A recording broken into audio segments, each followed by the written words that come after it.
Hey there, my name's Graeme and I'm a placement coordinator here at Teachaway. Today what I'm going to be doing is going over contract stuff with you guys. So you've just got your first new contract, you're super excited to get abroad. What are some things that you should make sure that you look out for in your contract?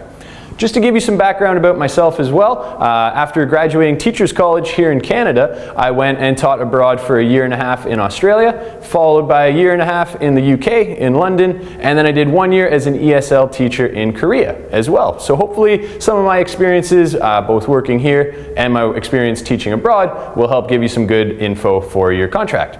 So the first thing that you will want to look at is the salary on your contract. Now, this sounds simple, but it could be a little bit more complex.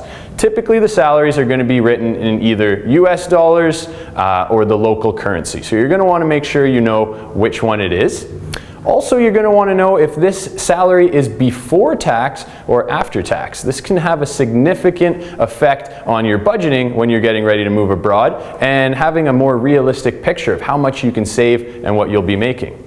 You'll also want to know exactly when you're getting paid. Is this going to be a monthly payment, which is typical for many ESL teaching position jobs, or is this going to be more of a bi-weekly payment, which is typical more so if you're working at an international school or within the actual education system in a country.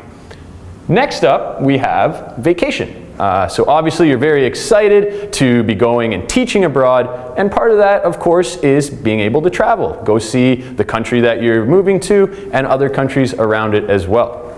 I was fortunate when I worked in Australia and England that I was on the kind of national teachers vacation schedule where we would work 10 weeks and we would get 2 weeks off when I was working in Australia. Comparatively, if you're working in more of an ESL role, maybe in China or Japan or Korea, you've probably got all of the public holidays as well as a set number of days that you can take throughout the year. It's going to be very important for you to know if there's any kind of restrictions on when you can take those extra days. Sometimes schools will only have you available to take those extra days at certain times of the year because they're busy at other times. So you'll want to make sure that you know exactly when you can take those days and exactly how many days they are as well. Next up, we're going to be looking at flights. And obviously, you need to get to the country that you're going to. And there's typically 3 ways that schools will do this. One way is that they just pay for your flight and they send you the ticket. You fly over, and typically you get either a ticket paid for you on your way back or a little bit of a bonus at the end of your contract to cover your return flight. Other schools will do it a little bit different, where you are actually responsible for the flight, and somehow throughout the year you're reimbursed for it, whether that's with your first paycheck and last, or maybe they give you a really big bonus once you've completed it, which covers both your return and your flight going there. Other schools may not even provide flight reimbursement, so this is something that you'll definitely want to check before going, because that can add significant amounts or save you a lot of money depending on what the situation is. Next up, we're going to want to talk about accommodation, where you're going to be living. So typically, again, there's 3 main ways that schools will do this. The first way is you show up and they have an apartment all ready for you, you move right in, and there's no rent. You're just good to go.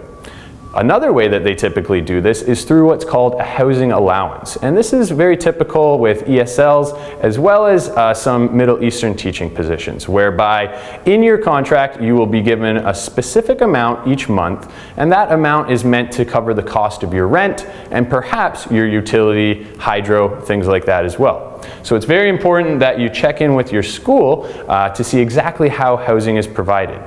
And a little bit of an aside here as well too, you're also going to want to know if housing is not provided, what kind of support does your school give you to help you find a place? There's nothing worse than arriving in a place by yourself and having no assistance trying to find a place. So make sure you find out, is there going to be someone there helping you? Is there going to be a place waiting for you? Very important. Next up, we have healthcare. So if you get sick, what can you do? I was lucky when I was working in the UK and Australia and South Korea that I was actually on the state-run healthcare system, which means pretty much it was free, I could go in whenever I wanted it, and it was pretty good that way. Now, other schools sometimes international schools, maybe ESL teaching positions, they'll actually be on a healthcare plan. And you're going to want to know exactly what the details of that plan is. Maybe it's you have to pay a deductible up to $100 US, which means if you have a sore throat and you go in, maybe you need to pay anything under 100, but if you broke your arm, you won't have to cover anything over that $100. So being sure you know exactly how healthcare is provided is very important. Next up, we're going to talk about dependents. Now, for you solo travelers out there, you can skip this section, but for anyone traveling with children or a significant other, this is going to be very important for you to look at. Now, let's go with kids first. Let's say you want to travel with your children. You're going to want to know, is there daycare provided? Is there education provided? And also, are they eligible to come on your visa? Okay? And that goes for significant others as well. Having spousal support or dependent support included in your visa is a very important thing. Let's say they don't have it, you're going to want to take a good look to see what is going to be the cost to bring your children or to bring your significant other, and does it outweigh the benefits of going? So that's a really important point there.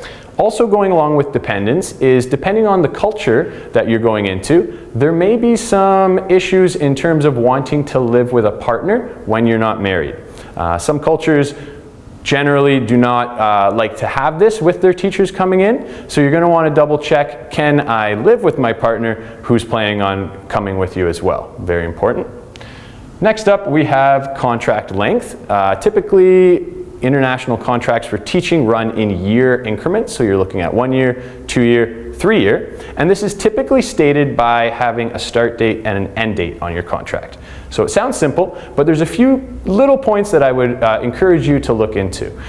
If you're going to have training provided, you'll want to know if this training happens before or after that start date. Sometimes you'll maybe need to arrive a little bit earlier than the start date to complete a little bit of training, and this can have a big impact on when you're planning your move over there and getting ready to go.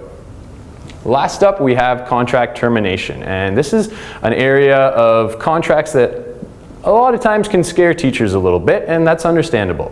You're going to see things like, if this happens, then you will be penalized. If this happens, you will be penalized. The best way to look at this is to think of it from the school's perspective. They're spending a lot of money and a lot of investing on bringing you there, whether it's flights or accommodation or just all the legwork that goes into bringing teachers, and they want to make sure that they're protecting themselves as well. So, you know, if you are sick or if you had a recent death in the family, the majority of schools are very understanding of this, and you can break contract early if need be, without penalty. Let's say though, you're just not liking it and you want to leave, there will probably be some penalties for you, and you're going to want to know what those are. Now, I would encourage you not to let this kind of stuff really get to you. Hopefully, you're just going to go, you're going to have a great time, and none of this is even going to matter because you're going to fill out your 1-year contract or your 2-year contract and have a great time doing it. That's all for Contract Talks today. I hope this was very helpful for you guys, and I wish you guys the best of luck on your journey teaching. Thank you very much.